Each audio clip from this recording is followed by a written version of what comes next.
Hello and welcome to another edition of Motor Cars Enthusiasts. Right off the bat on the old show today, stop me if you've heard this before. The Volkswagen Phaeton is officially dead again.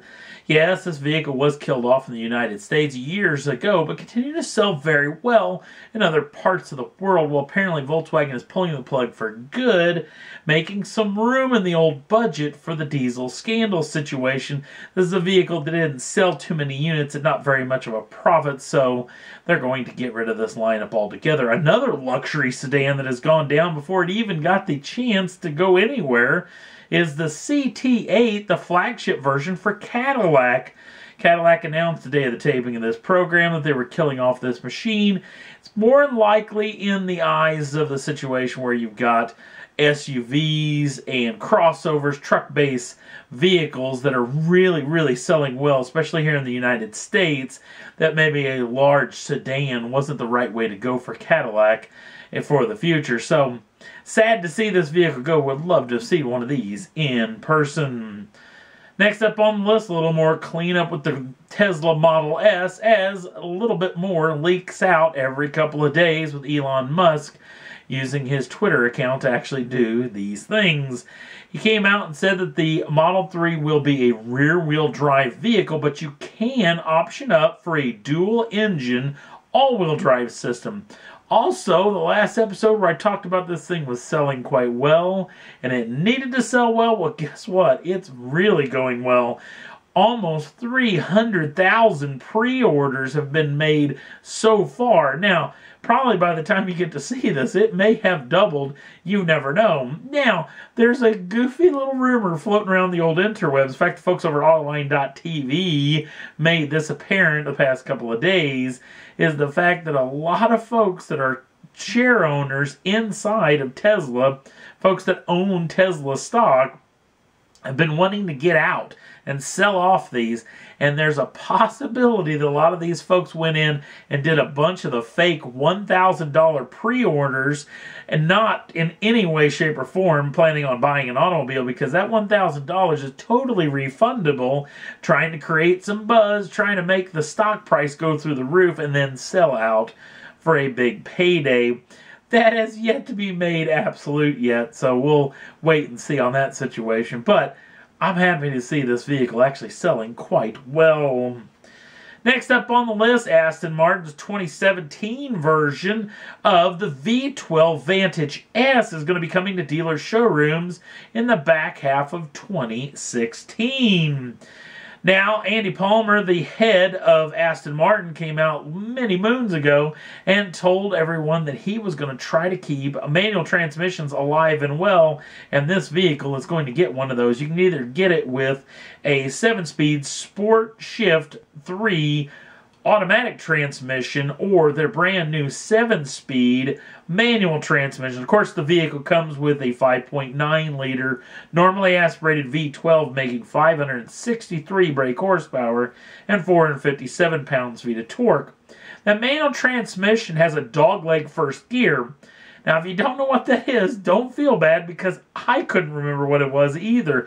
Basically, first and reverse are on the same side of the transmission, so your shifting from first to second will be an up move in that particular transmission. Nothing new. I may have known that at one time, but I have a memory like a crack baby, so there's a chance I may have forgotten that. That being said, this new transmission has some pretty cool high-tech stuff. M-Shifts has got a neat little feature in there that'll help you rev match, actually for downshifting, heel-toe shifting, if you will. Also help you out a little bit with no lift shifting. We're talking about holding your foot flat on the floor, wide open, and then just kicking the clutch and jamming it into the next gear. Only 100 of these machines are going to be built, and like I said, they'll be here in the back half of 2016.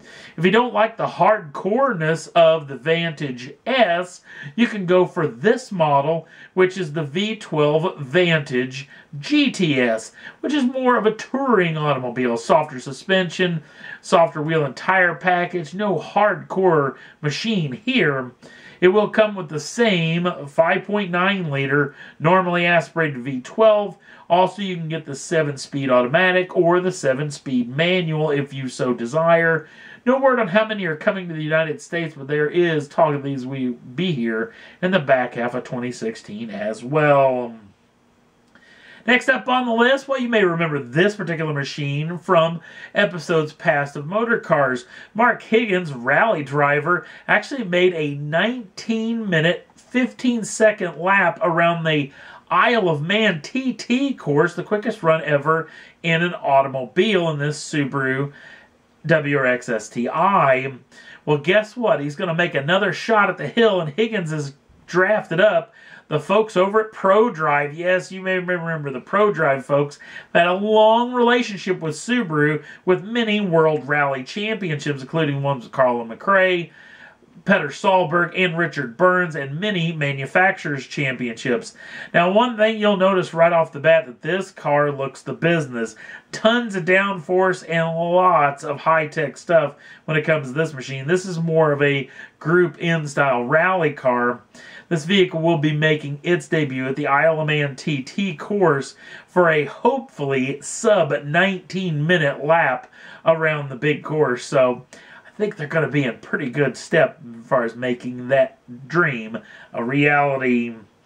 Next up on the list, the folks over at Callaway have made it official. If you've seen these particular pictures in the past, maybe a C7 shooting brake edition or what Callaway is calling the Aero Wagon, yes, this vehicle will be going into production. When I say the vehicle, I'm meaning the parts to make your own shooting brake or Aero Wagon, which is basically the back part, which is going to be built entirely out of carbon fiber. Callaway is going to build this in a way that it is going to be a direct bolt add-on exactly where the factory lift gate actually existed. In fact, you can switch them back and forth. They use factory hardware, factory latches, everything like that. You can just switch them back and forth at your leisure. This vehicle, or this part at least, will come in bare carbon fiber, or you can get it color matched for extra cash, or if you want to just get it in bare carbon fiber, you can get it painted to match your automobile as well. No talk about how much this is going to cost as of yet, but we'll keep you in tune if we hear any more. Last up on the list, well, you may recognize this young fellow. Yes, Mr. Jeremy Clarkson hit the old Twitter sphere when he said that he was going to make the most dangerous stunt he's ever done in his television career. And this is the picture of the aftermath of a very well beaten up Jeremy Clarkson.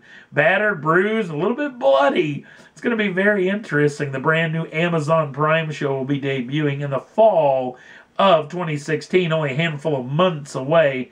Cannot wait for that deal. And that's all there was that I thought was worth talking about for this edition of Motor Cars Enthusiasts.